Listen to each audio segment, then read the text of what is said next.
All right, so today we're going to talk a little bit about prepositional phrases, the ins and outs of sentence structure.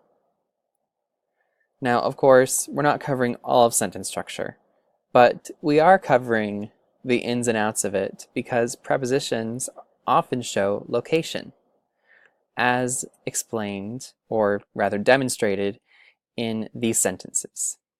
The beautiful house next to the blue house is beautiful. It and the other houses around it on Maple Street are the perfect example of urban life. They are, in fact, a little slice of heaven inside the city. Now, that probably doesn't clarify exactly what a preposition is to you, so let's go ahead and look at a definition. A word or group of words that is used with the noun, pronoun, or noun phrase to show direction, location, or time, or to introduce an object. Of course, this means object of the sentence. You could also be talking about the subject of the sentence as well. A more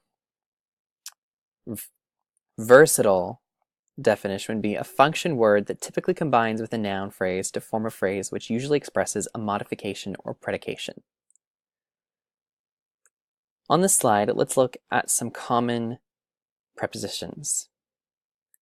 Let's make a sentence using at. I'll meet you at the movies. I'll meet you is fine by itself. At the movies adds a little bit more information and gives a location. I'll meet you at the movies.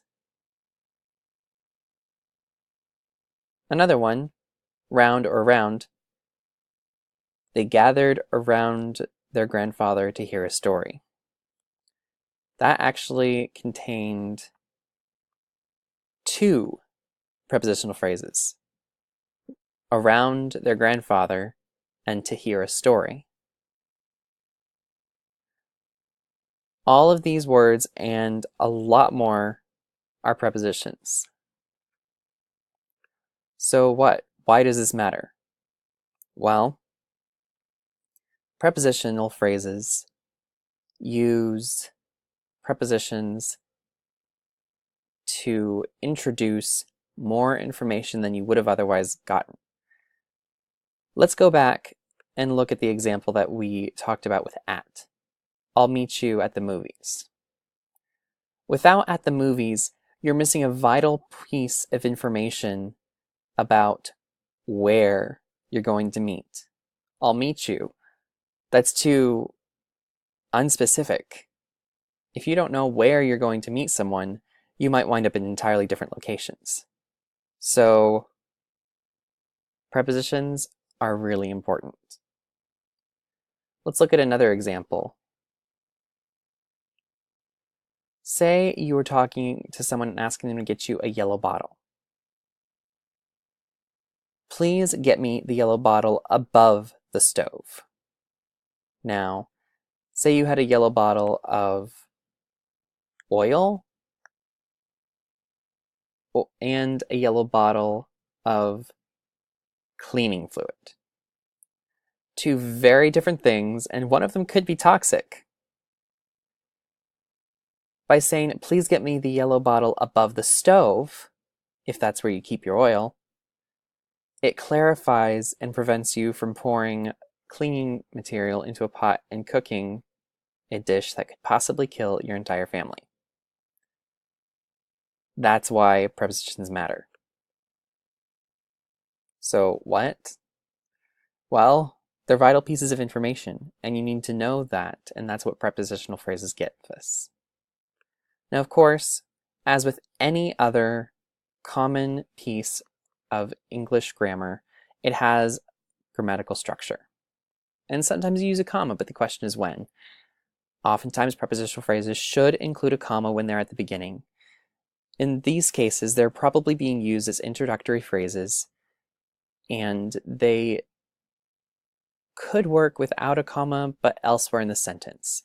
And we'll look at a few examples on the next slide. Another place you would use a comma is when it's a complete interruption. There are certain prepositional phrases that will not fit in the sentence structure because the sentence would be fine without it. In these cases, the prepositional phrases are adding extra information that isn't necessary for the idea of the sentence. Remember, prepositional phrases provide information. It clarifies things, but it does not justify. What I mean by that is it can't justify itself on its own. It's very much a type of dependent clause because if you include if you just look at this, if you just said at the beginning, well, what at the beginning? There's no idea being expressed. I'll be at the beginning. Well, that gives you something a little clearer. I'll be at the beginning of the program. Much more specific.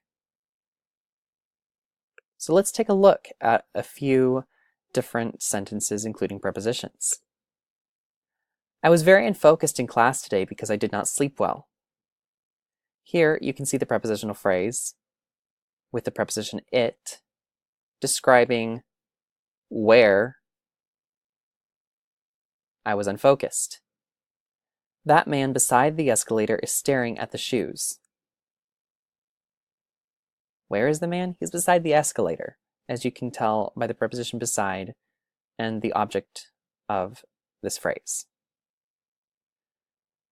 Now, this sentence is a little bit different. Let's read it without the prepositional phrase first. There was a story that I heard that explains this scenario well. As you can see, the prepositional phrase here is encapsulated in commas, and the sentence works just fine without it. And it's providing information that is a little unnecessary.